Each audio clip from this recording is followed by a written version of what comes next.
He was a former Navy SEAL who had traded gunfire for silence, living alone among the frozen forests of Oregon, with only 2 loyal German shepherds by his side. But when powerful men came for the land his family had protected for generations, Mason Reed refused to sell. By sunrise, he was found beaten, bound to a tree, and left to freeze beside Duke and Atlas. 3 lives meant to disappear beneath the coming storm. They should have died there. They didn't. Because Hannah Brooks, a young investigative reporter chasing a missing man's final clue, heard something in the snow and chose to follow it.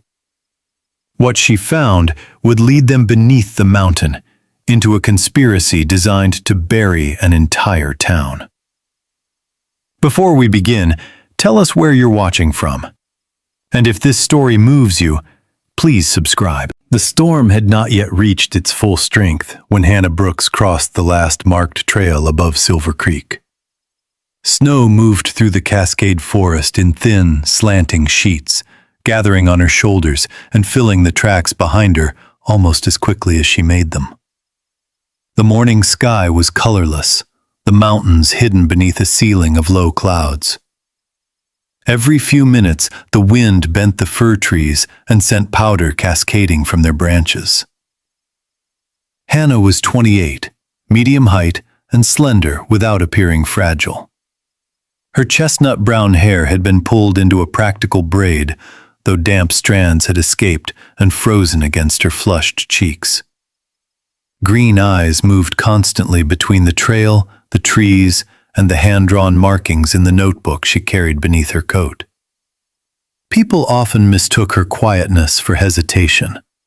It was an error she had learned to use. As an investigative reporter in Portland, Hannah had spent 6 years listening while powerful people underestimated her. She rarely raised her voice, rarely interrupted, and never forgot a contradiction. But the same persistence that made her effective had once nearly ended her career. 2 years earlier, she had published allegations against a construction company before one crucial document had been independently verified. The central story had been true, but the mistake gave the company enough room to attack her credibility. Since then, Hannah trusted evidence more than instinct. Yet instinct was what had brought her into the forest that morning. The notebook inside her coat belonged to Daniel Price, a missing land surveyor whose disappearance had received little attention outside Silver Creek. Daniel was 47, tall and narrow-shouldered, with long arms, weathered features, and graying brown hair that he usually kept beneath a canvas field cap. He was known throughout the county as a patient, methodical man who spoke gently to nervous property owners and treated every boundary marker as if it carried someone's history. After losing his wife to cancer 4 years earlier, Daniel had become more withdrawn, but also more protective of his only daughter. Work gave structure to his grief. Mia gave it purpose. Hannah had never met him. She had met Mia Price the previous evening, behind a closed diner near Silver Creek's main road. Mia was 16, slight and sharp-featured, with thick black curls and watchful brown eyes that made her seem older than she was. Her father's disappearance had stripped away much of her teenage uncertainty, replacing it with suspicion and stubborn resolve. She had pressed Daniel's notebook into Hannah's hands and warned her not to show it to the sheriff. "He found something near Reedland," Mia had whispered. "Something people are willing to hurt him over." Now Hannah followed Daniel's final recorded route through a forest already disappearing beneath snow. A black mark in the notebook indicated an abandoned logging road east of a frozen creek. Beside it, Daniel had written 3 words: "Ask Mason Reed." Hannah reached the creek shortly after sunrise. She paused beneath a cedar, checked her compass, and lifted the camera hanging against her chest. The camera was compact but professional, its weather-sealed body scarred from years of use. She photographed the creek, the road, and a series of wide tire tracks cutting across the untouched snow. An engine growled somewhere ahead. Hannah lowered the camera and listened. The sound came again, deep, powerful, moving quickly away through the trees. She stepped off the trail and climbed a low bank just as a black SUV appeared between the firs. Its windows were dark, its rear plate obscured by mud and packed snow. The vehicle fishtailed around a bend before accelerating toward the southern access road. Hannah raised her camera and pressed the shutter several times. The SUV vanished. Silence rushed back into the forest. She examined the images. Most showed only blurred trees and snow, but one captured the vehicle clearly enough to distinguish a dent above the right rear wheel and a pale rectangular sticker on the back window. It was not proof of anything, but it was evidence. Hannah continued forward. Less than 5 minutes later, she heard the sound. At first, it was so faint she mistook it for a branch rubbing against another tree. She stopped, held her breath, and heard it again. A low, broken groan. Human, or nearly human. Hannah left the logging road and pushed through waist-high brush. Snow entered the tops of her boots. Branches scratched her coat and caught at her braid. The sound did not repeat, but deep depressions in the snow led toward a clearing. When she reached it, the notebook slipped from her hand. A man was bound upright against a thick pine tree. His head hung forward, dark hair matted with blood and snow. Heavy rope crossed his chest, arms, waist, and legs. His winter jacket had been torn open at one shoulder, exposing a dark thermal shirt stretched across a powerful frame. Even unconscious, Mason Reed looked formidable. He was 34, tall and broad-shouldered, with the disciplined build of a man who had spent years training his body for violence and survival. His dark brown hair was clipped short at the sides, and several days of stubble sharpened an already rugged face. A pale scar ran from beneath his left ear toward the collar of his shirt. His hands were large, calloused, and marked by older injuries. Hannah knew from county records that Mason had served as a Navy SEAL before returning to Oregon after the death of his father. Locals described him as private, controlled, and fiercely protective of the Reed property. Some called him unfriendly. Others said he was the first person to arrive when someone became lost in the mountains. 2 German shepherds lay beside him. The larger dog had a dark sable coat, a broad chest, and a powerful head. A worn leather collar identified him as Duke. He was unconscious, his legs tied tightly together, but his breathing was steady. The second shepherd, Atlas, was leaner, with a mostly black coat and tan markings around his legs and face. His breathing was weaker. Rope bound his legs, and a small injection mark showed through the fur near his shoulder. Hannah knelt beside Mason and pressed trembling fingers to his neck. A pulse answered her. "Thank God," she whispered. She checked both dogs. Alive. Then Atlas moved.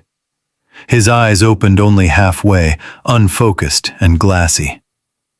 He tried to lift his head, failed, and released a weak whine. Instead of turning toward Hannah, he dragged his body several inches through the snow, pulling against the ropes until his muzzle touched Mason's boot. The effort exhausted him.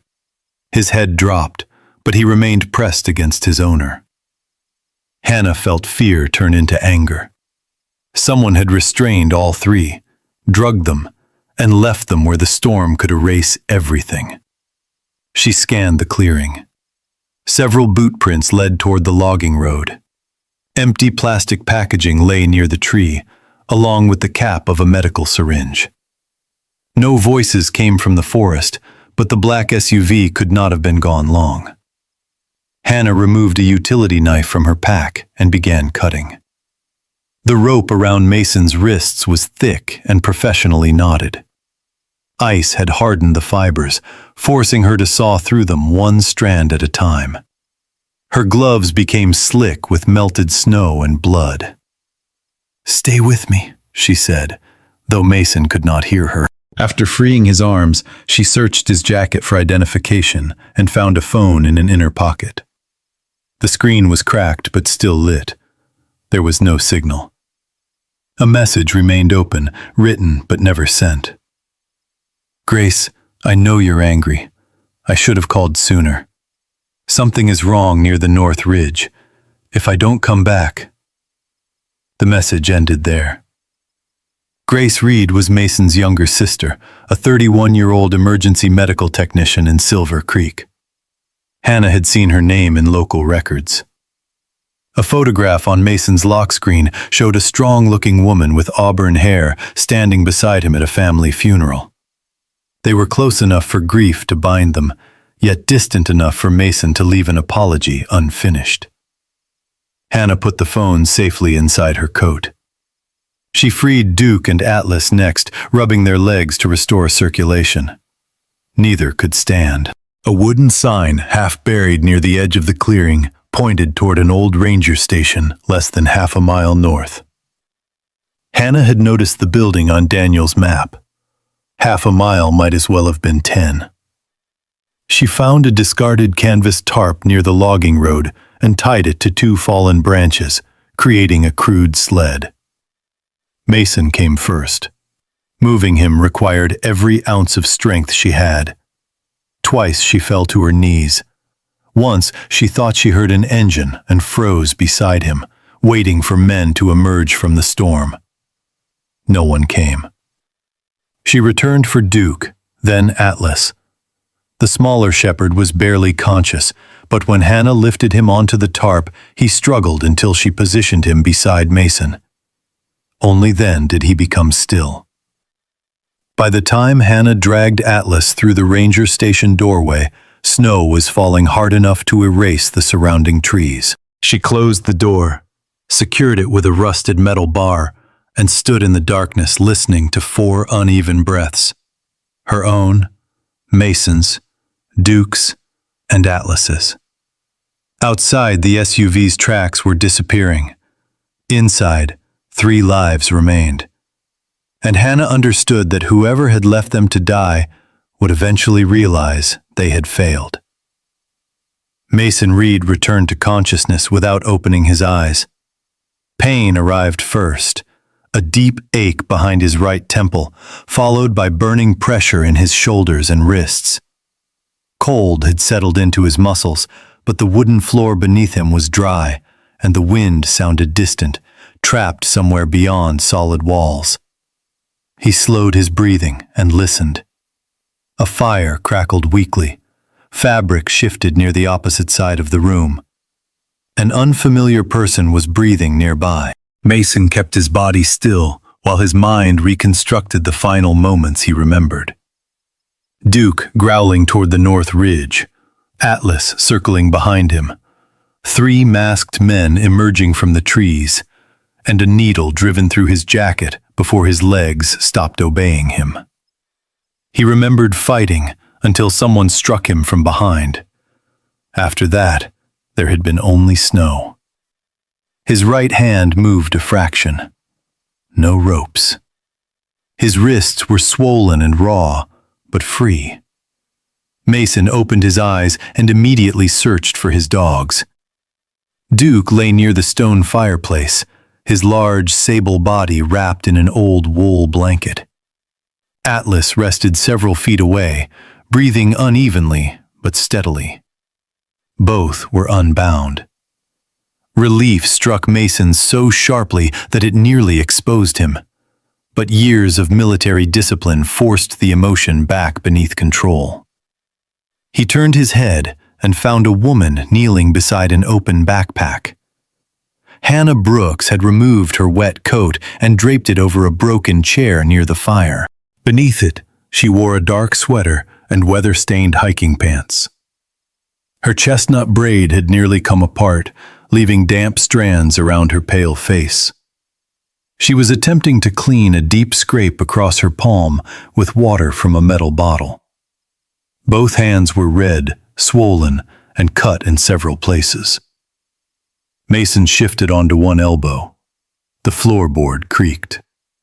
Hannah spun toward him, gripping her utility knife. At the same moment, Duke's eyes opened. The German shepherd raised his head, saw Mason moving, and struggled to stand.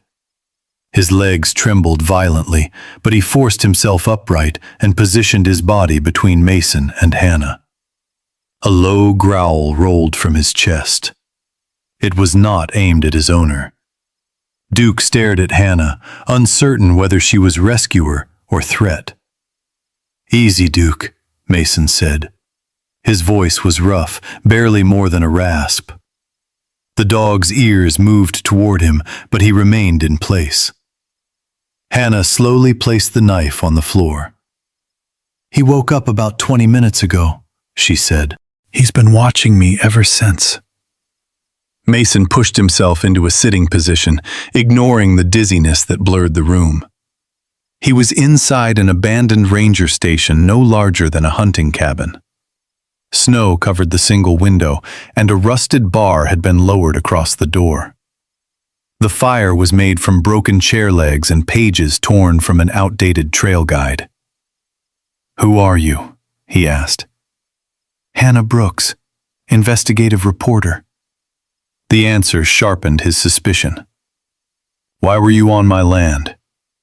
"I wasn't looking for you." "That isn't an answer." Hannah studied him without retreating. She had expected gratitude, perhaps, but the man in front of her had awakened as if he were still surrounded by enemies. "I was following the route of Daniel Price," she said. "The land surveyor who disappeared 11 days ago." Mason's expression changed slightly. It was not surprise. It was recognition. Hannah noticed. "You know his name." Everyone in Silver Creek knows his name. But not everyone had their name written in his field notebook. She reached carefully into her coat and removed the weathered book Mia had given her. Mason stared at it, then at Hannah. Duke continued standing between them, though his growl had faded. "Where did you get that?" "From Daniel's daughter." Mason's jaw tightened. Mia shouldn't be involved. "She already is. Her father is missing." Mason tried to rise, but pain forced him back against the wall. Duke immediately turned and pressed against his leg. The dog's suspicion of Hannah had not vanished, yet his first loyalty remained with Mason. "You found us in the clearing?" Mason asked. "Bound to a tree. Both dogs tied beside you."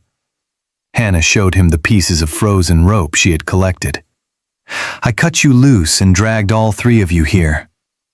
Mason looked at her hands again. The damage was too severe to fake. The abrasions across her palms matched rope burns, and her knuckles were split from hauling weight through frozen ground. He glanced toward the makeshift sled near the door, then toward Atlas, whose body had been placed closest to the warmth. His suspicion did not disappear, but its shape changed. "You should have left us and gone for help," he said. "There was no signal. The storm was coming, and the people who did this had just driven away." Hannah nodded toward the black camera resting on the table. "I photographed their SUV." Mason's eyes narrowed. "Did they see you?" "I don't know." "Then assume they did." Atlas released a soft whine. Mason crawled toward him and checked the dog with practiced hands, feeling along his ribs, legs, neck, and shoulders. He found no broken bones, but when he separated the black fur above Atlas's shoulder, a small puncture wound became visible. Duke had an identical mark. Hannah moved closer, but stopped when Duke turned toward her. "I found syringe packaging near the tree," she said. The label was torn, but part of the manufacturer's code was still visible. You recognize it? Possibly. Hannah retrieved a small strip of plastic sealed inside a clear evidence bag. Last year I covered a theft involving veterinary tranquilizers outside Portland. The packaging looked similar. These doses weren't taken from a hospital. They were prepared for large animals. Mason examined the fragment. Hannah continued. There's only one veterinary clinic serving this part of the county. Silver Creek Animal and Livestock Care. You think someone there supplied it? I think it should be verified before anyone makes that accusation. The precision of her answer caught his attention. Most reporters would already have a headline. Hannah looked toward the fire. I used to. She flexed her injured fingers before continuing. 2 years ago, I investigated a construction company that had been bribing inspectors. I had photographs, witness statements, financial records, almost everything. One document tied the payments directly to an executive, and I published before the source could be independently confirmed. The document was genuine, but the chain of custody wasn't. Their attorneys used that weakness to discredit the entire investigation. What happened? I was suspended. The company survived another year, and one of my sources lost his job because I moved too quickly. Her voice remained controlled, but shame lived beneath it. So now I confirm every detail, even when I'm certain I'm right. Mason studied her for several seconds. Certainty gets people killed. So does refusing to act. Neither looked away. The fire popped between them. Hannah finally asked, "Who wanted you dead?" Mason looked toward the frosted window. Victor Hale. The name seemed to darken the room. Victor Hale was 52, tall and elegantly built, with silver blonde hair, pale blue eyes, and the polished confidence of a man accustomed to entering small towns as though he already owned them. He had made his fortune developing private mountain communities across the western states. In public, Hale was charming, generous, and careful to remember everyone's name. In private, he treated refusal as a temporary obstacle. Hale approached me 14 months ago, Mason said. He offered to buy all 600 acres of reed land. Said he wanted a luxury ski resort, private cabins, a lodge, heated roads, the usual promises about jobs and tourism. You refused. My father spent 30 years keeping developers out of that forest. Hale offered 3 times what the land was worth, then 5 times. Hannah frowned. Why would a resort developer pay that much for land without direct highway access? Exactly. Mason explained that Hale's proposed resort maps had emphasized the northern ridge, an unstable and heavily wooded area poorly suited for large construction. Survey crews had also appeared beyond authorized boundaries, collecting soil and water samples without permission. When Mason confronted them, they claimed they were lost. A week later, someone poisoned a well used by one of his neighbors. No connection had been proven, but Mason did not believe in coincidences. Hale doesn't just want the surface, Mason said. There's something underneath it, or something he needs hidden there. A vibration sounded from inside Hannah's coat. Mason's cracked phone had briefly awakened as it searched for a signal. The screen showed 7 missed calls from Grace Reed and 3 new attempts that had failed before connecting. 30 miles away in Silver Creek, Grace stood beside an ambulance bay with her own phone pressed to her ear. She was 31, tall and athletic, with auburn hair usually twisted into a tight knot and gray eyes nearly identical to Mason's. Years as an emergency medical technician had made her decisive with strangers and impatient with anyone she loved. After their father's death, she had tried repeatedly to pull Mason back into family life, while Mason responded by retreating farther into the forest. Their last argument had ended with Grace accusing him of using isolation as punishment for surviving. Now the storm had blocked the mountain road, and every call ended in silence. Inside the ranger station, Mason stared at her name on the phone. Hannah handed it to him. "You wrote her a message before the attack." He read the unfinished words and closed the screen. "We haven't spoken in weeks." "She's still calling." Mason did not answer. There was no signal to return the call, but Hannah understood that the greater barrier had existed long before the storm. Duke finally lowered himself beside Mason, exhausted by the effort of standing. Before lying down, he looked once more at Hannah. This time, he did not growl.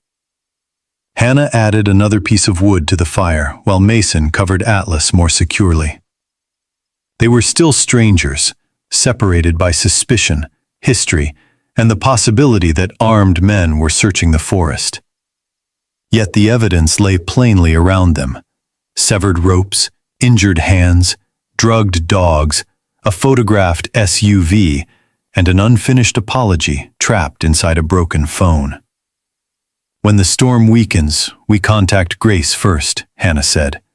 "Then the authorities." Mason's expression hardened. "Not all of them." "You think someone local is involved?"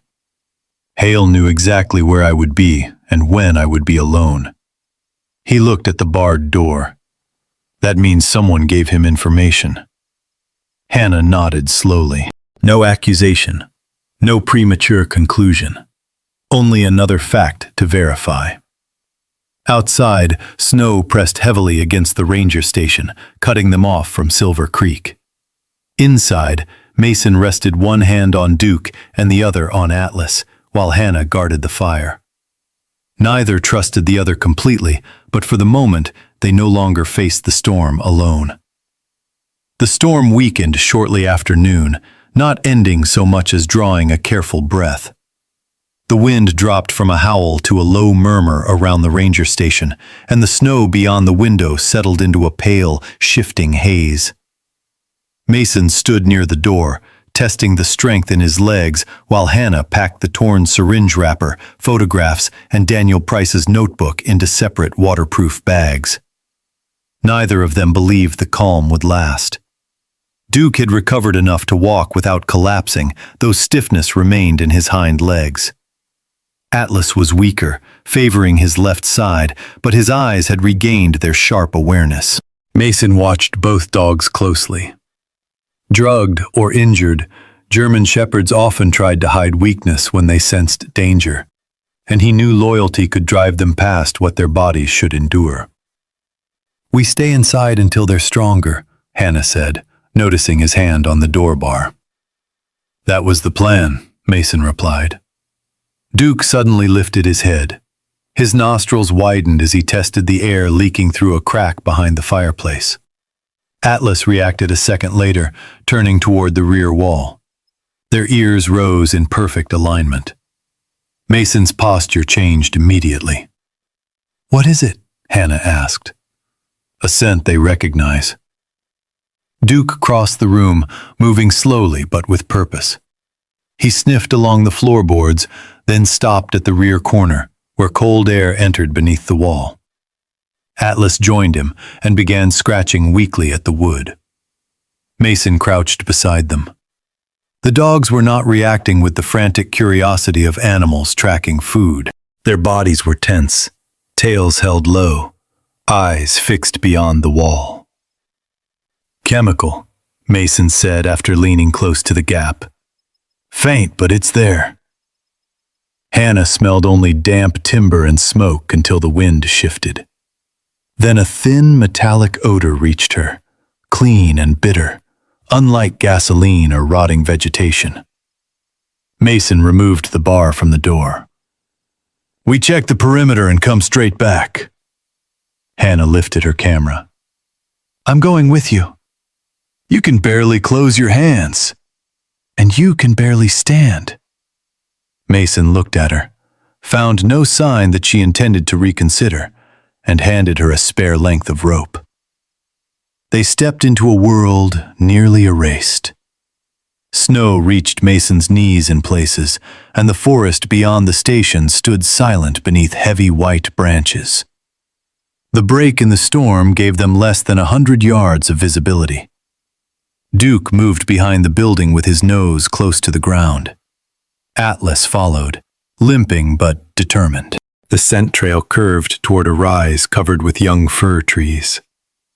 Mason noticed that the snow there had settled differently. Everywhere else, the surface was soft and wind-sculpted. Near the rise, it formed a shallow, rectangular depression. "Someone disturbed this recently," he said. Hannah photographed it before they approached. Duke stopped beside a cluster of dead branches and began pawing at the snow. Mason and Hannah cleared the surface with gloved hands until they uncovered a sheet of green canvas stretched over a wooden panel. The canvas had been dusted with soil and pine needles to blend into the hillside during warmer months. A steel ring lay recessed at one end. Mason examined the edges for wires before lifting it. Beneath the panel, a narrow set of wooden steps descended into darkness. A sealed compartment had been built into the frozen earth. "That isn't old," Hannah said. "The lumber is treated, and the hinges barely have rust." Mason switched on his flashlight and went first. The underground chamber was roughly 12 feet long and 6 feet wide, reinforced with plywood, metal braces, and waterproof plastic. Shelves covered both walls. Plastic containers, rolled maps, sealed document cases, and several black equipment boxes had been arranged with professional care. Hannah remained near the entrance until Mason checked the floor and corners. Duke descended beside him, but Atlas stopped halfway down the steps. His nose moved rapidly. He turned toward a dark space beneath the lowest shelf and pushed his muzzle into it. Something metallic scraped across the floor. Hannah reached under the shelf and withdrew a mud-stained brass compass. The lid had been scratched, but an engraving remained visible beneath the dirt. Daniel Price, CCS. Hannah's breath caught. Cascade County Survey. She opened it. The glass was cracked, and the needle trembled without settling north. A dark brown stain marked the leather strap. Mason did not need to touch it to know it was old blood. "Daniel was here," Hannah said. "Or someone wanted us to think he was." The blood makes the first possibility more likely. She sealed the compass in an evidence bag, her face tightening as she imagined Mia waiting for a father who had entered this hidden chamber and never returned home. Mason opened the nearest document case. Inside were geological surveys of the Reed property and neighboring parcels. Colored lines marked a mineral vein running beneath the northern ridge, then continuing beneath farms, forest tracts, and the outskirts of Silver Creek. Hannah found a technical summary identifying deposits of cobalt, nickel, and rare earth minerals used in batteries, electronics, and military systems. The estimated value had been circled twice in red. It exceeded hundreds of millions of dollars. "The resort was camouflage," she said. "Hale buys the land, controls access, and extracts whatever is underneath it." Mason studied the maps. "Not through legal mining permits. Half these sites are protected watershed." Several documents described test drilling performed under false environmental assessment permits. Others recorded payments routed through shell corporations to consultants, survey crews, and unidentified county officials. A folder marked "Water Control" contained glass sample vials filled with cloudy gray liquid. Printed laboratory results showed elevated concentrations of arsenic and industrial solvents in streams near properties whose owners had recently agreed to sell. Hannah's expression hardened. They contaminated wells to frighten families off their land. Mason looked at the mapped water table. Or to test how much damage they could hide. Duke stood beside the entrance, no longer examining the room. He stared up the steps toward the forest, ears angled forward. A quiet growl vibrated in his throat. Mason switched off his flashlight for several seconds and listened. No footsteps. No engine. Still, Duke did not relax. "Someone may be uphill," Mason whispered. Hannah moved closer to the wall, keeping her camera ready. Mason opened one of the black equipment cases. Inside lay compact electronic timers, remote receivers, detonators, and blocks of moisture-sealed explosive compound. He lifted one without disturbing the wiring. "Military grade?" Hannah asked. "Commercial base, military configuration." His voice had become colder. "I saw similar assemblies overseas. They were used to collapse tunnel systems without sending teams inside." Mason had participated in underground demolition operations during his final deployment, where carefully placed charges could redirect rock, seal passages, or bring down an entire slope. One mission had gone wrong when an unstable ceiling collapsed earlier than predicted. 2 men had been trapped. Mason had carried one out and heard the other calling through the rock until the tunnel became silent. Since returning home, he avoided enclosed underground spaces whenever possible. Hannah noticed his fingers tighten around the flashlight, but did not question him. On another shelf, she found a faded photograph clipped to a permit application. Victor Hale stood beside a black SUV, wearing an expensive camel-colored coat and his familiar public smile. Next to him was Silver Creek Sheriff Warren Cole. Cole was 58, heavy through the shoulders and waist, with thinning gray hair, a broad red face, and a thick mustache that made him appear more approachable than he was. He had served the county for nearly 3 decades and built his reputation on remembering family names, attending church fundraisers, and settling minor disputes without arrests. Since his wife's death in a highway accident 8 years earlier, he had become quieter and increasingly protective of his authority. In the photograph, Cole and Hale were shaking hands beside a restricted survey vehicle.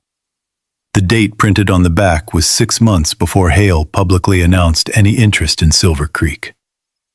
"This doesn't prove bribery," Hannah said. "But it proves they were meeting privately before the development proposal existed." She photographed the front and back, then found a handwritten number matching one of Daniel's abbreviated entries. Daniel had filled several notebook pages with coordinates, symbols, and phrases written in a substitution code. Hannah compared the repeated marks to labels on the geological maps. She realized Daniel had replaced letters with survey direction abbreviations: north, southeast, elevation, depth. Working line by line, she translated the final entry. The message appeared slowly beneath her pencil. Echo Tunnel 7. They will bury the whole town. Mason read it twice. Echo Tunnel 7, he said. There were old hydroelectric construction tunnels beneath the mountain. Most were sealed decades ago. Daniel believed Hale planned to collapse one, or use it to reach the mineral vein. Mason studied the explosives, water tests, and red fault lines drawn beneath Silver Creek. A tunnel collapse in the wrong location could fracture the slope, contaminate the creek, or trigger a landslide large enough to destroy roads and homes. Daniel's warning was no exaggeration. Above them, Duke barked once. Sharp, controlled. Atlas immediately turned toward the stairs. A faint crunch came from somewhere beyond the hatch. Mason extinguished the light and motioned Hannah down. They waited in darkness, hearing only the dogs breathing and the slow creak of timber under frozen soil. Another sound followed, snow compressing beneath weight. Then silence. Whoever stood outside did not open the hatch.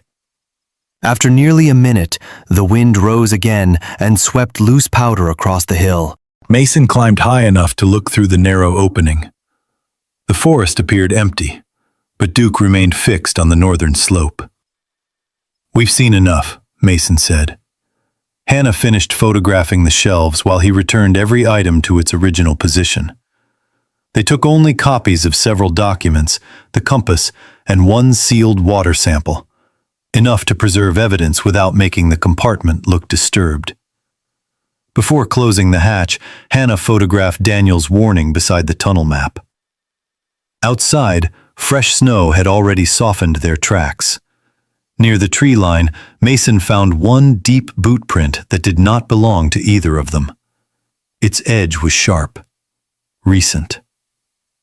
Duke stared toward the ridge as the storm began to thicken again. Mason covered the hatch and guided Hannah back toward the ranger station, with Atlas walking between them. Behind them, the buried chamber disappeared beneath white. But its secret had changed everything. Victor Hale was not merely buying land. He was building an operation beneath Silver Creek. And Daniel Price had discovered that the mountain itself might become his weapon. Mason waited until darkness covered the mountain, before leading Hannah, Duke, and Atlas back toward Silver Creek. The storm had weakened enough to expose sections of the old service road, but the main route remained blocked by fallen branches and deep drifts. Behind the ranger station, Mason found an aging utility snowmobile once used by forestry crews. Its engine coughed twice before starting, and the fuel gauge hovered dangerously close to empty. Hannah sat behind him while Duke and Atlas rode in a narrow cargo sled lined with blankets. They traveled without headlights whenever the moon broke through the clouds, avoiding the southern road where the black SUV had disappeared. Mason knew the forest better than most maps did.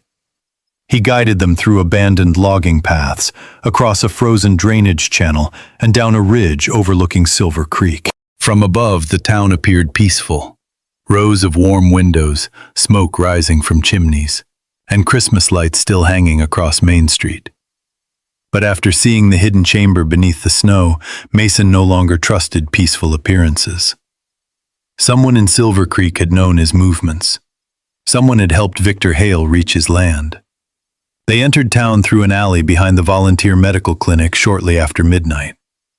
The clinic occupied a renovated brick building that had once been a feed store. A faded blue sign hung above the back entrance, and a single light burned behind frosted glass. Mason knocked 3 times, paused, then knocked twice more. The door opened immediately. Grace Reed stood on the other side wearing navy emergency service pants, a gray thermal shirt, and an expression balanced between fury and relief. At 31, Grace was tall and athletic, with auburn hair pulled into a tight knot and the same steel-gray eyes as her brother. Her face was narrower than Mason's, but the resemblance became unmistakable whenever she clenched her jaw. Years of emergency work had made her calm around blood, decisive under pressure, and brutally direct with people who ignored danger. Their father's sudden death had intensified those traits. Grace had responded to grief by holding the family together. Mason had responded by disappearing into the forest. She looked first at the dried blood along his temple, then at Duke and Atlas in the sled. "Inside," she ordered. "Now." She locked the door behind them and guided the dogs into the treatment room. Mason tried to explain, but Grace pointed toward an examination table. "You can lie to me after I make sure your skull isn't fractured." The clinic was modest but well supplied. Metal cabinets lined one wall, donated blankets filled another, and handwritten thank you cards from local families covered a bulletin board near the sink. Grace examined Mason's pupils, cleaned the wound at his temple, and confirmed that he had a concussion, but no obvious skull fracture. She then turned to the dogs. Duke tolerated the examination with a tense stare, while Atlas rested his head against Mason's boot. Grace found bruising, dehydration, rope damage around their legs, and puncture marks near both shoulders. When Hannah handed her the torn medication wrapper, Grace went still. "Where did you get this?" she asked. "Near the tree where we found them," Hannah answered. Grace crossed to a locked cabinet and removed a binder containing pharmaceutical records. She compared the manufacturer's code and lot number, then closed the binder slowly. "This is carfentanil-based wildlife sedative, mixed with a reversal-delaying agent," she said. "The rescue center kept it for emergency immobilization of large animals. A supply case was stolen 3 weeks ago." Mason's gaze hardened. "Was it reported?" "To Sheriff Cole personally." "He said it was probably taken by teenagers looking for drugs." Grace shook her head. "I told him no teenager would know how to handle this without killing themselves." Hannah asked whether anyone else had access. "Clinic staff, rescue volunteers, county animal control, and anyone who knew the storage schedule." Grace looked toward the locked door. "Cole insisted we keep the theft quiet to avoid panic." Hannah began photographing the records, then noticed a brass plaque near the clinic's reception desk. It read, "Renovation and emergency equipment provided by the Hale Community Development Foundation." She moved closer. Below the plaque was a framed photograph of Victor Hale shaking Grace's hand during the clinic's reopening ceremony. "Hale paid for this place?" Hannah asked. Grace's expression tightened. "Most of it. New roof, generator, medicine refrigerator, ambulance repairs." "And what did he want in return?" "Public support for the resort. Access to town meetings." "His name on everything." Grace crossed her arms. "I accepted because people here needed medical care. I told myself money didn't matter if it saved lives." Hannah examined a folder of donation agreements on the reception desk. Several grants required the clinic to share anonymized service data with Hale's Foundation, including emergency response locations and rural household information. "This gives his company a map of vulnerable residents," she said. "Elderly property owners, isolated families, people with medical debt." Grace's face lost color. Hale had not funded the clinic solely for goodwill. He had purchased visibility into the private weaknesses of the community. "I helped him," she whispered. "You kept people alive," Mason said. "He used that. It isn't the same thing." Grace looked at him sharply. "You don't get to comfort me after ignoring every call I made for 6 weeks." The room fell silent. Mason removed his cracked phone and placed it on the table between them. "I wrote you before they took me," he said. "I didn't finish." Grace read the unsent message. Anger remained in her eyes, but it no longer stood alone. "You always leave before anyone can leave you," she said quietly. Mason looked toward the floor. "I know." It was not a full apology, but it was the first honest admission he had given her in years. Grace stepped forward and pressed her forehead briefly against his shoulder. "Next time, call before someone ties you to a tree." Mason's hand rested awkwardly against her back. "I'll try." A soft knock sounded from the clinic's side entrance.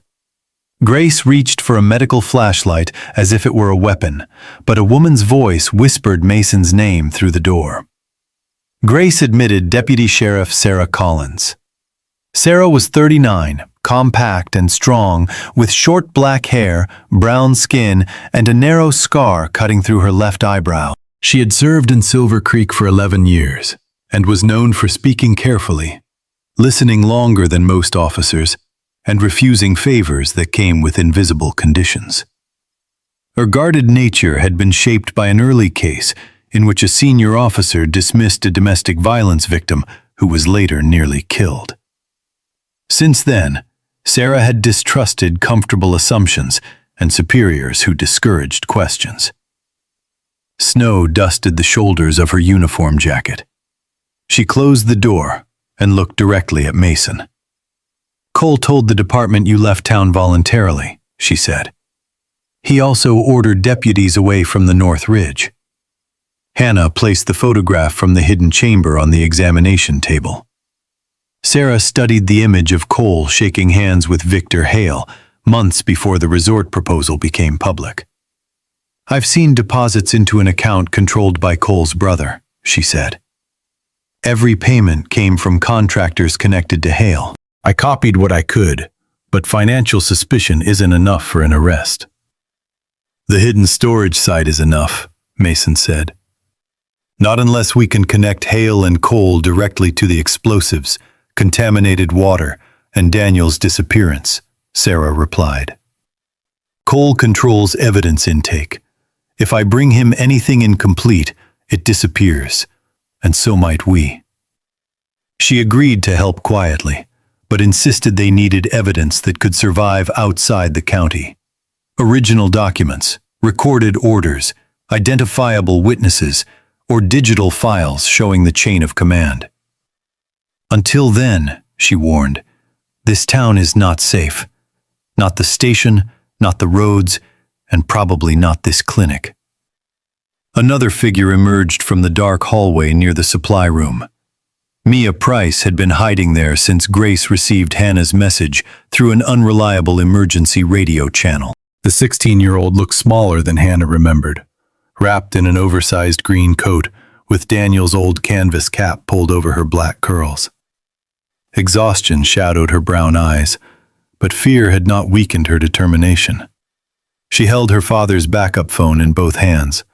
"There's something you need to hear," she said.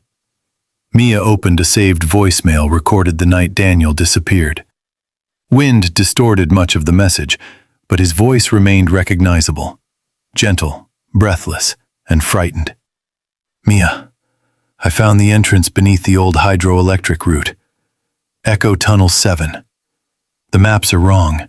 It runs deeper under the mountain than the county records show. If I'm not home by morning, take the notebook to someone outside Silver Creek.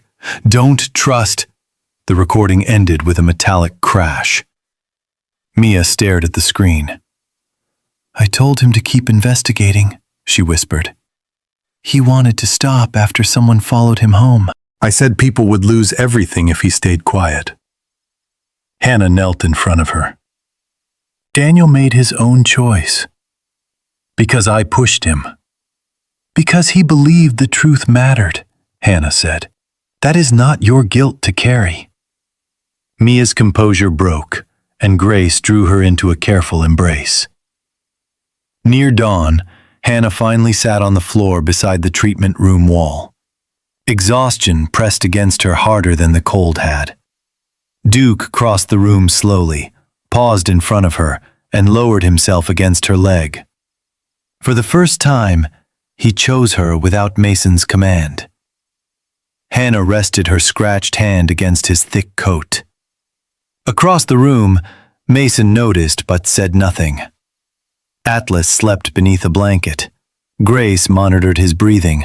Sarah copied the evidence, and Mia held her father's phone close to her chest. They had returned to Silver Creek seeking safety. Instead, they had discovered that Hale's influence reached into the sheriff's office, the clinic, and the private lives of the town's most vulnerable residents. Yet they also had something Hale had underestimated. A deputy willing to defy her superior. A sister who refused to abandon her brother, a daughter protecting her father's work, a reporter determined not to rush the truth, and two loyal dogs who had survived long enough to lead them toward it. By late afternoon, the temperature had dropped again, sealing Silver Creek beneath a hard gray sky. Inside the volunteer clinic, Hannah spread Daniel Price's notebook, the old hydroelectric maps, and Sarah Collins's copied county records across the examination table. One location appeared repeatedly. An abandoned sawmill 3 miles north of town, built directly above a service passage connected to Echo Tunnel 7. The mill had closed 22 years earlier after a boiler accident killed 2 workers. Since then, the property had passed through several shell companies before being purchased by a corporation linked to Victor Hale. Mason traced the access road with one finger. If Hale is moving equipment into the tunnel, this is the cleanest entrance. Sarah agreed, but she could not accompany them without drawing attention from Sheriff Cole. Instead, she gave Mason an emergency radio and promised to remain close enough to respond if something went wrong. Grace objected immediately. Duke and Atlas were recovering. Mason still had a concussion, and Hannah's hands were wrapped in bandages. "You are not prepared for a firefight," she said. "We're not going there to fight," Hannah replied. Grace looked at Mason. That answer would be more convincing if he weren't checking ammunition. Mason secured a pistol beneath his winter jacket. "We document the entrance and leave. No confrontation." None of them believed it would be that simple. Grace and Sarah had another task. Using medical records and Daniel's survey notes, they identified 6 families living below the northern slope, where a tunnel collapse or landslide would strike first. They could not announce the real danger without alerting Hale, so Grace planned to visit each home under the pretense of checking emergency generators before the next storm. Sarah would quietly direct the families toward relatives, hotels, or the church shelter. "No panic," Sarah said. "No official evacuation order. Cole would shut it down before the first family packed a bag." Mia remained at the clinic, guarded by one of Grace's trusted rescue volunteers. Before Mason left, she handed him Daniel's brass compass. "Bring him home," she said. Mason closed his fingers around it. "That's the plan." The abandoned sawmill stood in a narrow valley where the mountains blocked most of the remaining daylight. Snow covered the collapsed loading platforms, rusted machinery, and broken conveyor belts. The main structure leaned slightly east, its timber walls silvered by age and split by decades of freezing rain. Mason stopped the snowmobile half a mile away and approached on foot, with Hannah, Duke, and Atlas. The dogs moved carefully through the trees. Duke's strength had returned faster, though he still favored his right rear leg. Atlas remained lean and sore, but his hearing was sharp, and his dark ears constantly adjusted toward distant sounds. Hannah carried her camera beneath her coat to protect it from the snow. "No lights, no talking once we reach the clearing," Mason whispered. "If I tell you to move, you move. And if I see something you miss, you tell me once, quietly." Hannah almost smiled. It was the closest Mason had come to acknowledging her as a partner.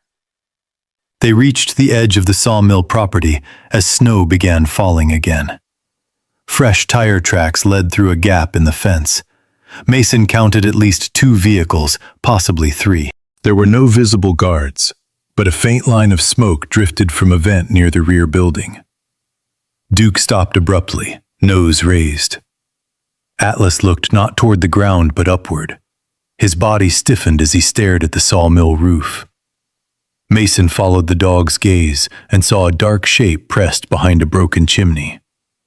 A rifle barrel extended several inches beyond the bricks. He pulled Hannah down a fraction of a second before the first shot cracked through the valley. Wood exploded from the tree behind them. "Roof!" Hannah shouted, already raising her camera. A second shot struck the snow near Duke.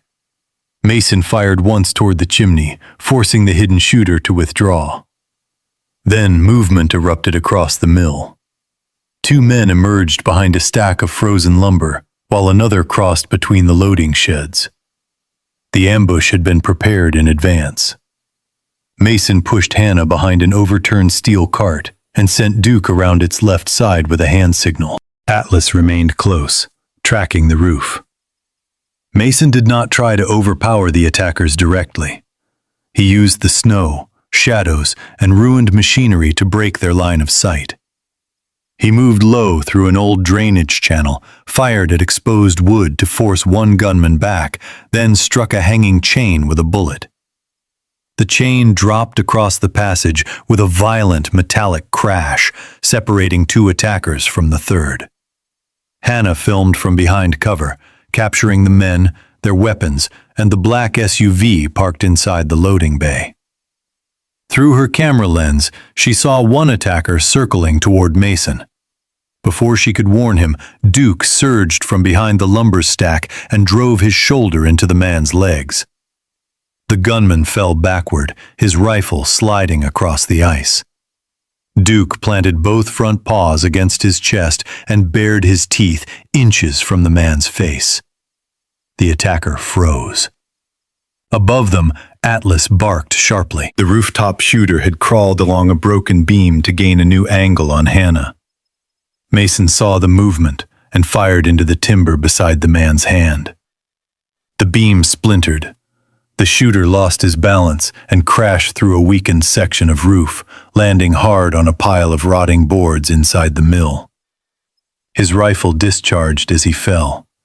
The bullet struck a rusted support cable, releasing part of an overhead conveyor. Hannah turned as the heavy metal frame swung toward her. She dove, but the edge struck her camera and knocked it from her hands. The device shattered against the concrete floor.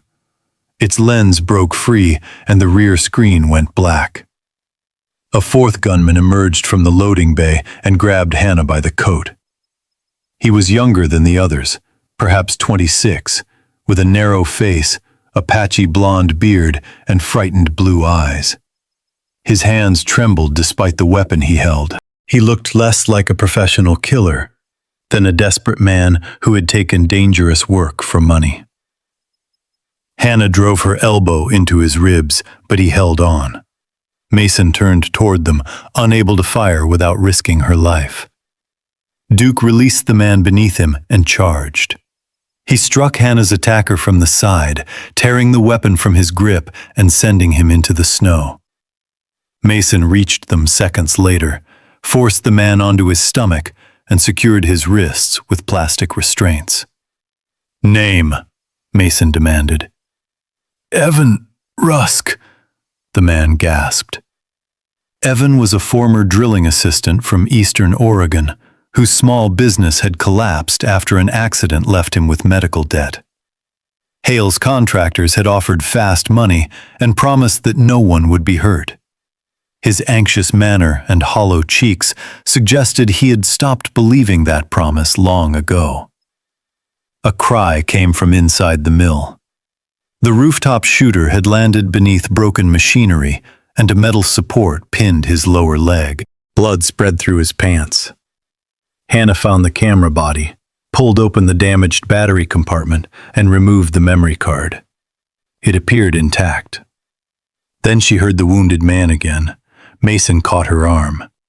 "He tried to kill you, and now he's bleeding out. We need to secure the site." Hannah looked toward the man, then placed the memory card in Mason's hand. "Then secure it." She ran inside.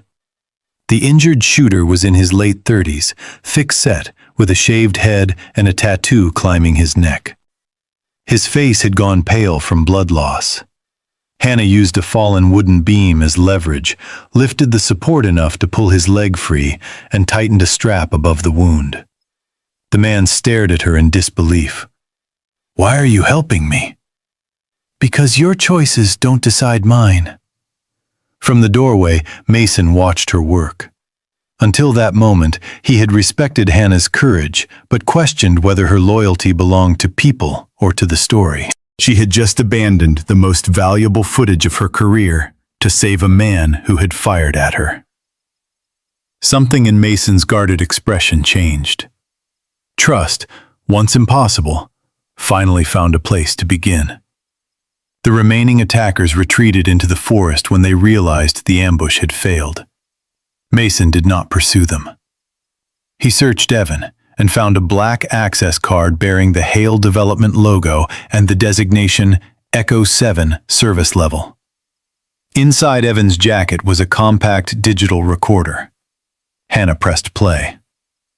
Victor Hale's voice came through clearly, calm and unmistakable. Mercer and the reporter are not to reach the tunnel. Recover Price's notebook. If they resist, leave no witnesses. Evan closed his eyes. He said you were trespassers, he whispered. He said Daniel Price was stealing company data. Mason crouched in front of him. Daniel is alive? Evan hesitated until Duke stepped closer. Yes, Hale needs him.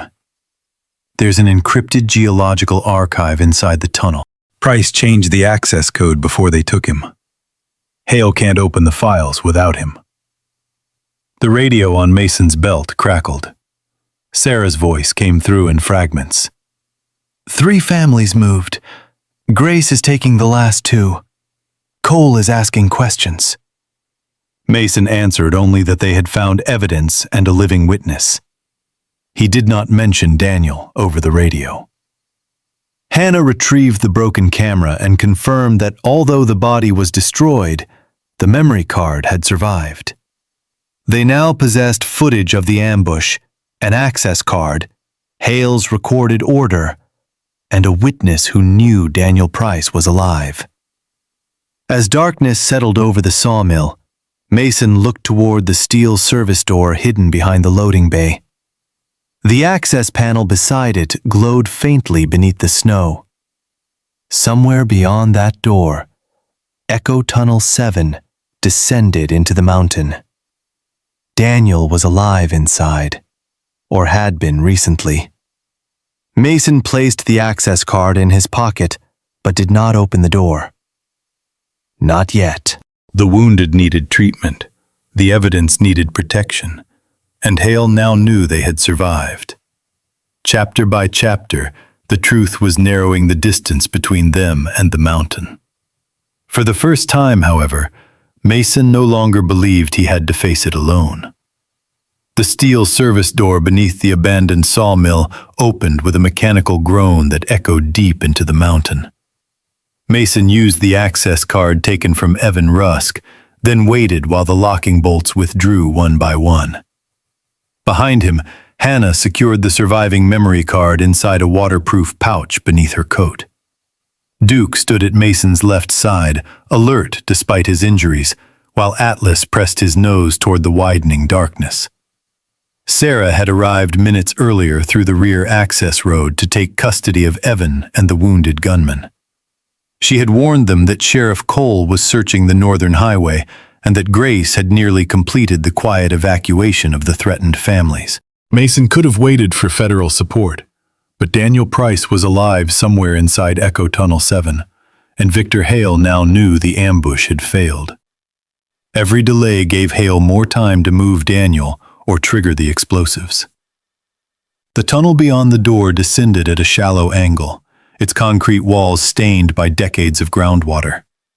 Rusted pipes ran along the ceiling, and old electrical cables hung in sagging loops above narrow rails once used to transport hydroelectric equipment. Mason switched on a flashlight and studied the ground. Recent boot prints crossed the dust. Some led inward.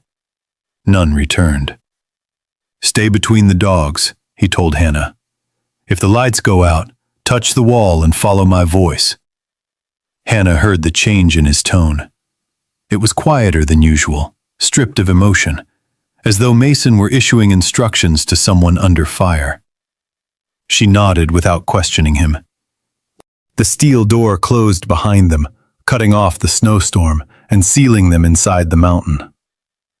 The first section of the tunnel had been converted into a storage corridor. New cable reels, drilling tools, and cases of explosive components sat among machinery abandoned decades earlier.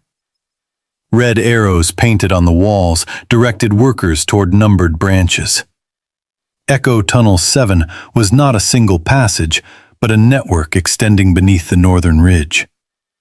Hannah photographed everything with a small backup camera from her pack, careful not to use the flash. Mason examined the wiring running beside the old rails.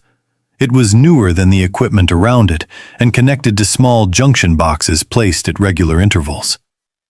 "Detonation line," he said. This branch is only part of the system. Atlas moved ahead, his limp less noticeable now that he had a scent to follow. Duke remained closer to Mason, occasionally pressing against his leg when the floor narrowed or the ceiling dropped.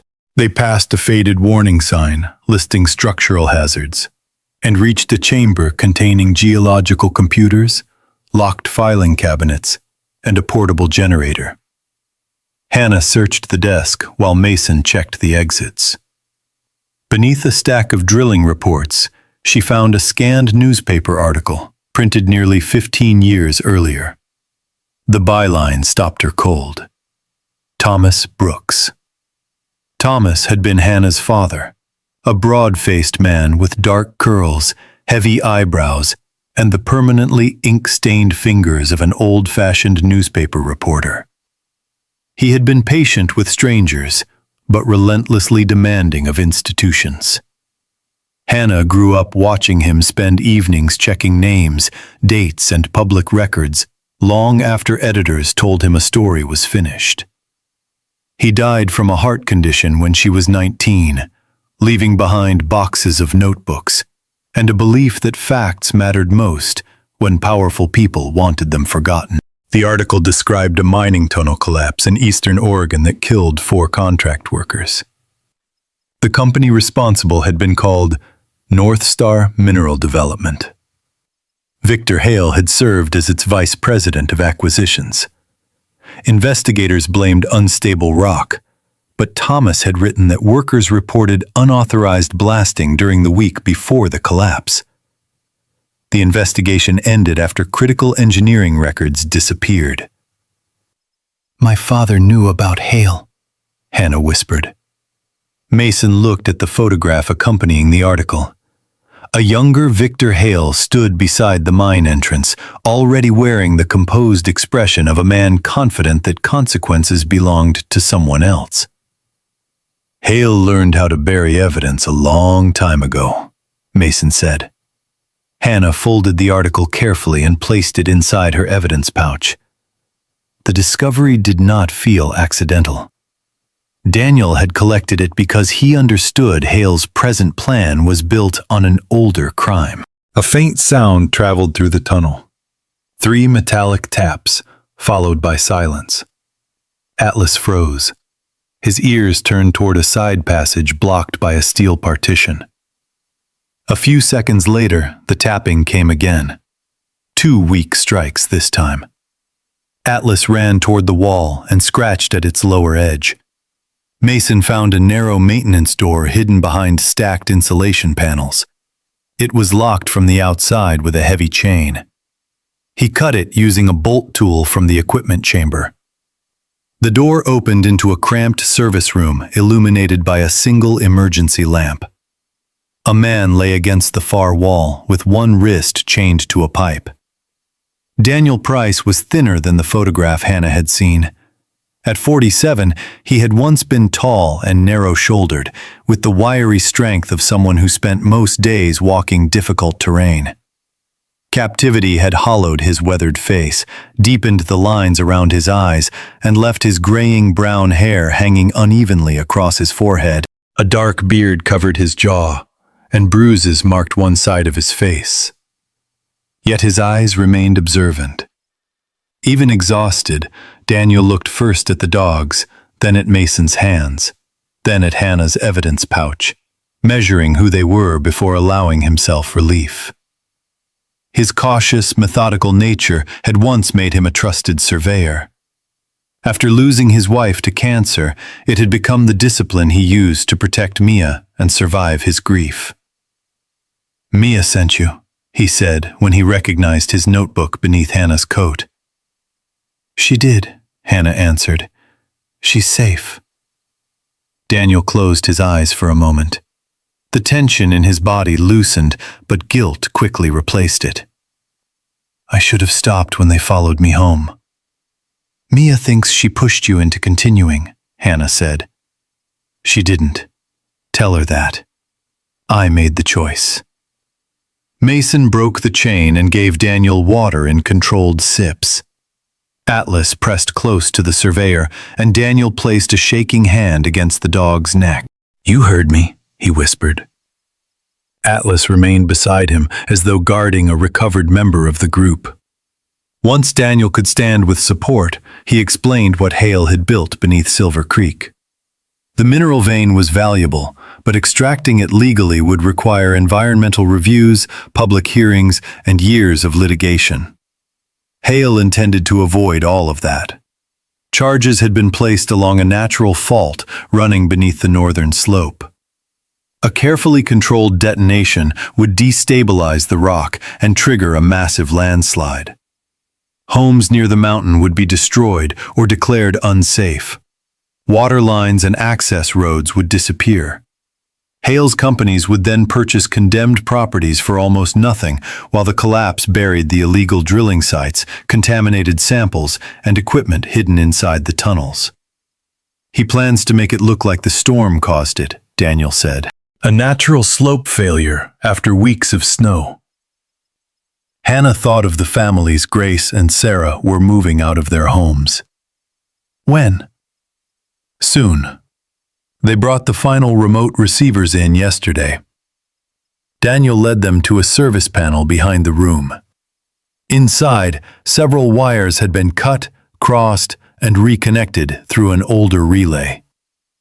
"They forced me to check the system because I surveyed these tunnels years ago," he explained. "I told them the mountain would collapse unpredictably. Hale didn't care. So I changed part of the firing sequence. Instead of detonating simultaneously, one group of charges would fail to receive the first signal. The alteration could delay the full collapse, but only briefly." "How long?" Mason asked. "Maybe 8 minutes, maybe less. It depends on which circuit Hale tests first." Daniel had bought the town time, not safety. The passage beyond the service room narrowed and dropped beneath a damaged support arch. Mason stepped through first. The concrete ceiling seemed to lower with every breath. Dust drifted through the flashlight beams, and somewhere ahead, water struck metal with the rhythm of distant gunfire. Mason stopped moving. For one violent instant, Echo Tunnel 7 disappeared. He was back beneath an Afghan mountain, hearing Lieutenant Aaron Cole trapped behind a collapsed blast wall. Aaron had been 32, broad-chested, endlessly sarcastic, and the closest thing Mason had to a brother during deployment. Mason had reached for him through a gap in the rock until a second collapse forced the rescue team back.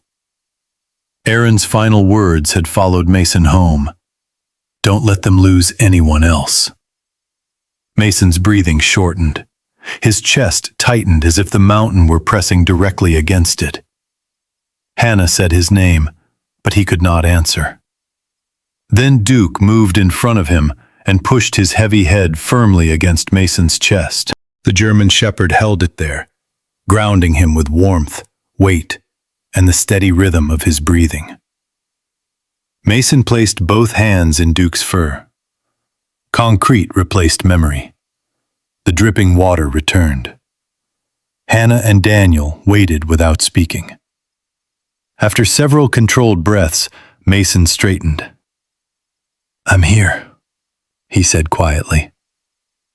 Duke looked up at him and stayed close. They returned to the equipment chamber with Daniel between them. Hannah collected the article. Daniel copied the altered circuit layout, and Mason marked the locations of the main explosive lines on the tunnel map. They now knew Hale's plan, the fault line he intended to break, and the narrow delay Daniel had created. But they had not yet stopped the detonation. Somewhere deeper in the mountain, a generator shifted pitch, and red indicator lights appeared along the new wiring. The system was waking up. Mason looked toward the passage leading to the main control chamber. He did not follow it, not yet. Their immediate task was to move Daniel to a secure section, preserve the evidence, and warn Grace and Sarah that the evacuation had become a race against an active firing system. Hannah placed her father's article beside Daniel's map inside the waterproof pouch. 2 investigations, separated by 15 years, now pointed toward the same man. Behind them, Atlas remained close to Daniel. Duke stayed beside Mason. Ahead, the mountain carried the low electrical hum of a weapon preparing to fire. The red indicator lights along the tunnel wiring began flashing in sequence, one after another, moving deeper beneath the mountain like a pulse traveling through a sleeping body. Daniel Price stared at the control panel and understood immediately what had happened. "Hale knows we're inside," he said. A low alarm sounded through Echo Tunnel 7, followed by the heavy mechanical hum of remote receivers activating along the fault line. Mason pulled the emergency radio from his jacket, but the mountain reduced Sarah's reply to broken fragments. "Evacuation. Underway. North slope." Then the signal disappeared. Daniel unfolded the copied circuit map across a metal table and pointed to 3 linked detonation zones. The primary firing unit sat in a control chamber 2 levels below them. A secondary line ran toward the old hydroelectric dam above Silver Creek. If both systems fired together, the blast would fracture the ridge, release thousands of tons of snow and rock, and send debris directly toward the homes below. "My changes should delay the secondary sequence," Daniel said. "But once Hale sends the command, we may have less than 8 minutes." Mason checked Duke and Atlas, then looked at Hannah. "Get Daniel out." "No," Daniel said. "You won't understand the old relay system without me." Hannah lifted her backup camera. "And someone needs to document what happens." Mason's expression hardened. "Evidence won't matter if the town disappears." Before Hannah could answer, Victor Hale's voice filled the tunnel through rusted loudspeakers. "Mr. Reed, you have repeatedly mistaken stubbornness for strength. Leave the notebook and the access card in the control room, and I may allow the reporter and Mr. Price to walk out."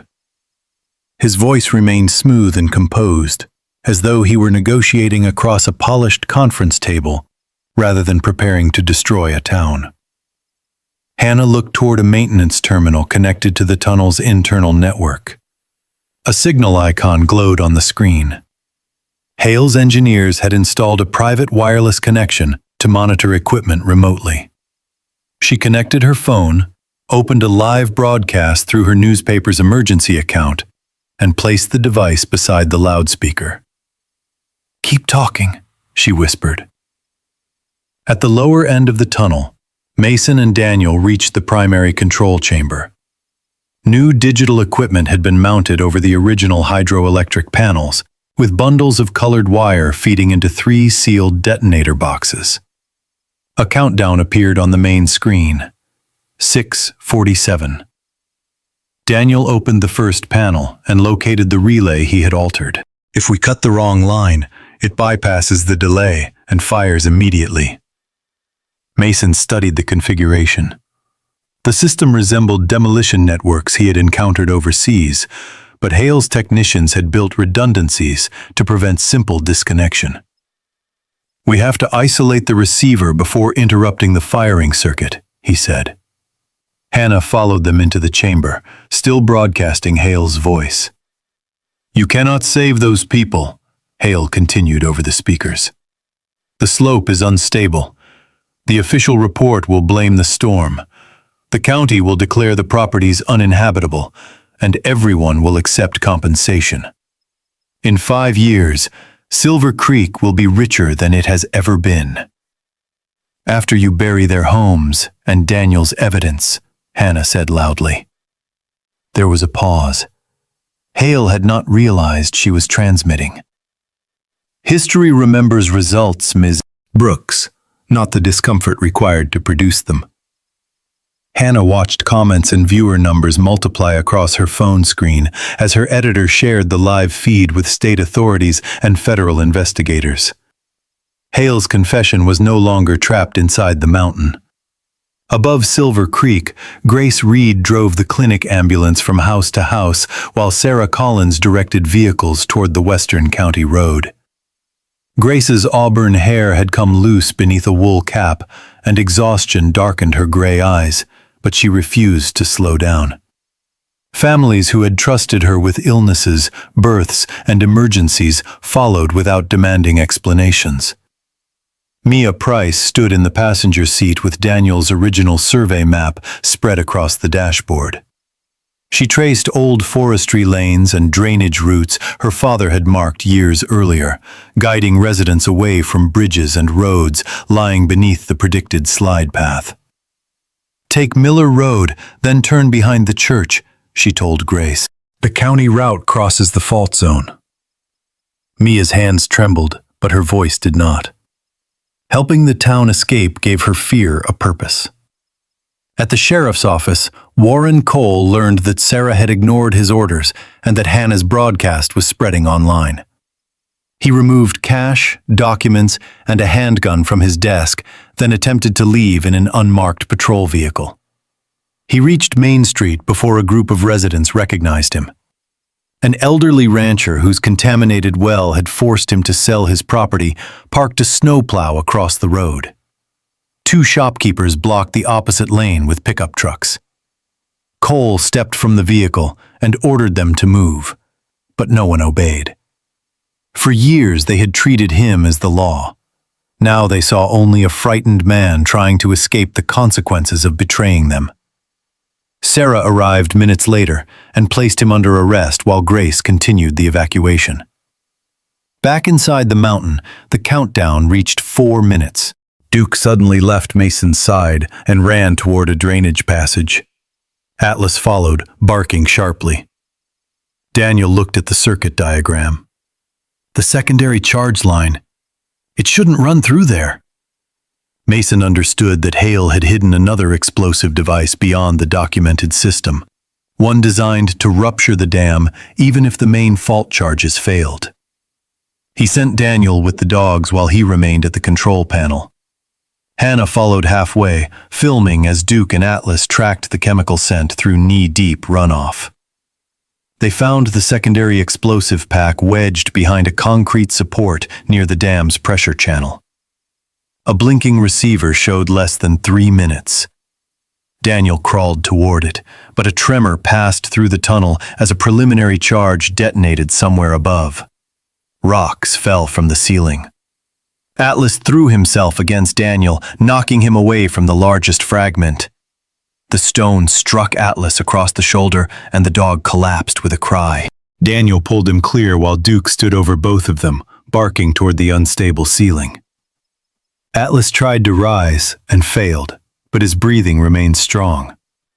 Hannah wanted to stay and record the evidence, yet Mason's voice came over the radio. "I need another pair of hands, now." She looked at the camera, then at Daniel and the injured dog. The live feed had already captured the hidden charge. Hannah placed the camera on a pipe where it could continue recording and ran back to the control chamber. Mason had opened the receiver housing, exposing 2 switches that had to be held apart while the main relay was disconnected. "Once I pull the firing bridge, these contacts will snap closed," he said. "If they touch, the charges fire." Hannah put both bandaged hands inside the panel and held the metal contacts apart. Electricity vibrated through the insulated grips. The countdown passed 0:42. Mason cut the first control wire, removed the remote receiver, and reached for the final bridge. Hannah's injured fingers began slipping. "I can't hold it much longer." "You only need to hold it until I say."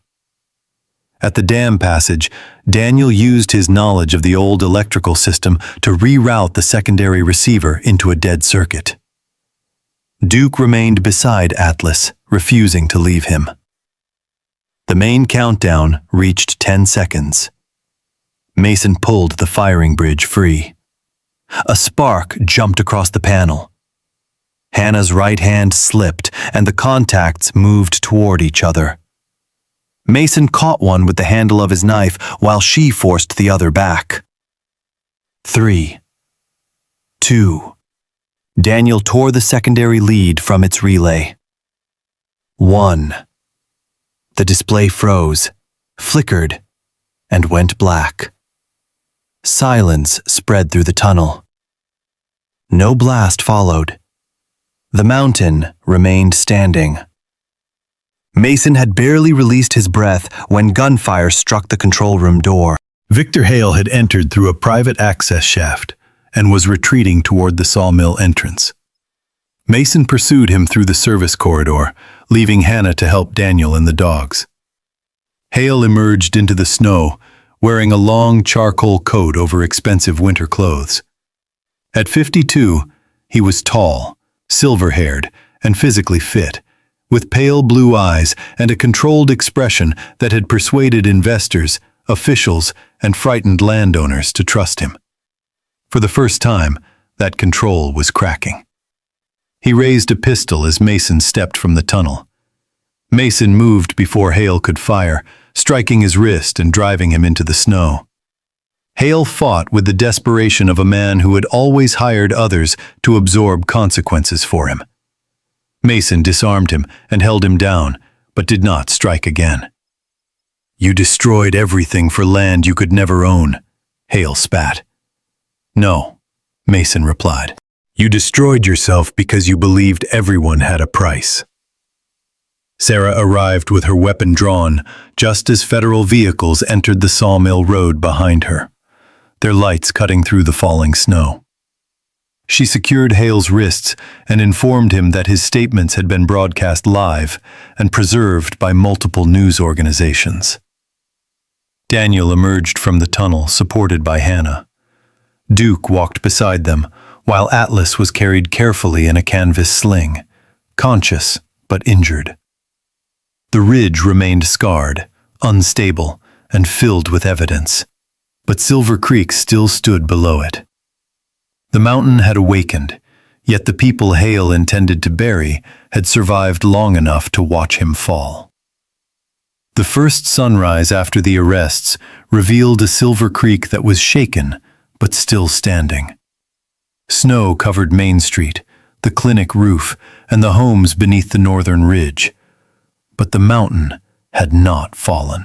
Federal investigators sealed Echo Tunnel 7 and the abandoned sawmill before daylight, collecting explosives, drilling records, financial ledgers, contaminated water samples, and digital files from Victor Hale's private network. The live broadcast captured by Hannah had already reached national news outlets, preserving Hale's own words before anyone could bury them. Within 3 weeks, federal prosecutors charged him with kidnapping, attempted murder, conspiracy, environmental crimes, illegal mineral extraction, and the attempted destruction of an inhabited community. Sheriff Warren Cole was charged with corruption, obstruction of justice, evidence tampering, and accepting payments through accounts controlled by his brother. Several contractors and armed employees agreed to testify in exchange for reduced sentences. Evan Rusk became one of the first witnesses to cooperate, providing names, access codes, and records connecting Hale directly to Daniel Price's captivity. The case was led by Assistant United States Attorney Rebecca Sloan, a 44-year-old woman with a lean build, close-cropped dark hair, and a calm voice that rarely rose above conversation. Rebecca had grown up in a mining town where her father lost his lungs and pension after a company bankruptcy. That experience had made her patient with frightened witnesses and merciless toward corporations that treated communities as disposable. When she met the residents of Silver Creek inside the church hall, she did not promise quick justice.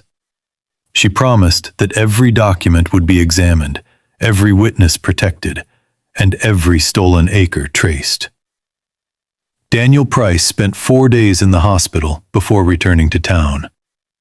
Captivity had left him weak, but the moment he entered Grace's clinic, Mia ran across the room and wrapped both arms around him. Daniel held his daughter as though every lost day could be returned through force alone. Mia cried into his coat, and apologized repeatedly for encouraging him to continue the investigation. Daniel placed both hands around her face and made her look at him. "You did not send me into that mountain," he said. "I went because people were being hurt, and I stayed alive because I knew you were waiting." The guilt Mia had carried did not disappear instantly, but it finally began to loosen. Daniel later gave investigators the encrypted geological archive, which documented years of unauthorized drilling, false environmental reports, and payments made to pressure property owners. With those records, the courts froze Hale's companies and reversed dozens of fraudulent land transfers. Families who had sold after their wells were poisoned or their debts were exploited received their properties back, along with compensation from seized corporate assets. The elderly rancher who had blocked Cole's escape returned to his family home. A widowed teacher recovered the woodland parcel her husband had refused to sell. For the first time in years, development no longer sounded like a threat in Silver Creek. Atlas recovered more slowly than everyone hoped, but he recovered. The stone that struck him had bruised his shoulder and cracked one rib without damaging his spine. Grace monitored him at the clinic with the help of Dr. Evelyn Hart, a 50-year-old veterinarian from Bend who volunteered after seeing Hannah's broadcast. Evelyn was short, silver-haired, and practical, with the habit of speaking to injured animals before addressing their owners. After losing a retired police dog during a rescue operation years earlier, she had dedicated much of her work to treating service animals without charge. She fitted Atlas with a support harness and refused to let Mason interpret impatience as strength. "He saved a man from falling rock," she told him. "Now your job is to let him heal." Duke rarely left Atlas's side. When Atlas finally crossed the clinic floor without the harness, everyone present applauded. Duke barked once, as though he had expected nothing less. The two German shepherds soon became symbols of the town's survival. Children left drawings of them at the clinic, businesses placed water bowls outside their doors, and someone painted their silhouettes on the rebuilt sign near the northern road. Grace's clinic no longer needed Hale's money. After the truth became public, independent medical foundations, veterans organizations, and hundreds of private donors contributed enough to repay the suspicious grants and establish a permanent community fund. Grace removed the brass plaque bearing Hale's name herself. In its place, she installed a simple wooden board listing the names of local volunteers. She also rebuilt her relationship with Mason in smaller, more honest steps. He stopped disappearing for weeks without answering calls. She stopped treating every silence as abandonment. They still argued, often and loudly, but their disagreements no longer ended with closed doors. Mason began attending Sunday dinners at her house, usually arriving with Duke and Atlas before admitting he had planned to come. The legal settlement placed the 600 acres of reed land and several neighboring forest parcels under permanent conservation protection. No mining, commercial resort construction, or private extraction could occur there again. Daniel accepted a position as the preserve's senior conservation surveyor. He spent his days mapping streams, monitoring soil recovery, and restoring the records Hale's people had falsified. The work returned him to the mountain without returning him to the darkness beneath it. Mia often accompanied him during school breaks, carrying the repaired brass compass that Atlas had found. She also began volunteering at the Reed family farm, where a larger idea was slowly taking shape. Mason and Grace converted the old barn, guest house, and several unused fields into a rehabilitation center for military veterans and retired working dogs. Mason understood that men returning from war were often praised for surviving and then left alone with what survival had cost them. He also knew that service dogs carried injuries no one could see. The center offered temporary housing, counseling, wilderness therapy, veterinary rehabilitation, and training programs that paired veterans with dogs needing new handlers. Mason named it Reed Haven. At first, he resisted becoming the public face of the project, but Hannah reminded him that hiding and privacy were not always the same thing. Mia volunteered every Saturday, cleaning kennels, preparing food, and reading beside anxious dogs until they became comfortable with human voices. Daniel designed safe walking trails through the protected forest. Grace organized medical support. Sarah, now serving as acting sheriff while the town selected new leadership, arranged transportation for veterans arriving from distant counties. Hannah completed her investigation after 4 months of interviews, document reviews, and fact-checking. The final series, titled The Mountain They Tried to Bury, became the most widely read work of her career. It exposed not only Hale's operation in Silver Creek, but also the older mine collapse her father had investigated 15 years earlier. Thomas Brooks's unfinished work finally became part of the public record. Hannah received offers from national networks and major newspapers, but she declined positions that would have taken her permanently away from Oregon. Instead, she rented a narrow storefront beside the Silver Creek Bakery and opened a small investigative bureau. The office contained 1 desk, 2 second-hand chairs, a map of Cascade County, and her father's article framed above the window. She told her editor that communities like Silver Creek deserved reporters before a crisis, not only after one. On the morning Reed Haven officially opened, Mason found Hannah standing near the eastern fence before sunrise. She wore the same repaired winter coat she had worn when she found him in the snow. Duke lay beside her boots, while Atlas rested nearby with his recovering shoulder turned toward the warmth of the approaching sun. Mason joined her without speaking. Below them, volunteers prepared the barn. Grace argued with a delivery driver. Mia hung welcome signs, and Daniel walked the first section of the conservation trail. "You could have gone anywhere," Mason said. Hannah watched pale gold light spread across the protected trees. "So could you." Neither of them tried to define what had grown between them. It existed in shared coffee, unfinished conversations, quiet walks, and the trust of 2 dogs who now moved easily between them. Mason's hand settled against the fence close to hers, not touching, but no longer withdrawing. As the sun rose over Silver Creek, Duke lifted his head and Atlas slowly stood beside him. Together, they watched the light move down the mountain that had nearly become a weapon. At the entrance to the farm, a new cedar sign stood above the road, carved by residents whose homes had been saved. Mason, Hannah, Grace, Daniel, Mia, Duke, and Atlas gathered beneath it as the first veterans arrived. The words were simple, but they carried everything the town had learned about courage, loyalty, and accepting help before it was too late. Reed Haven. No veteran or loyal dog fights alone. Sometimes, God does not remove the storm. Instead, He sends someone brave enough to walk into it and remind us that we were never meant to face life alone. Perhaps Hannah did not find Mason, Duke, and Atlas by accident. Perhaps God guided her steps, kept them alive, and used ordinary people to create an extraordinary miracle. What do you believe? Was their meeting only a coincidence or part of a greater plan? And would you have stayed to save them, knowing the attackers might return? Share your answer in the comments. If this story touched your heart, please like the video, share it, and subscribe to Houndlight Stories for more powerful stories of courage, loyalty, hope, and faith.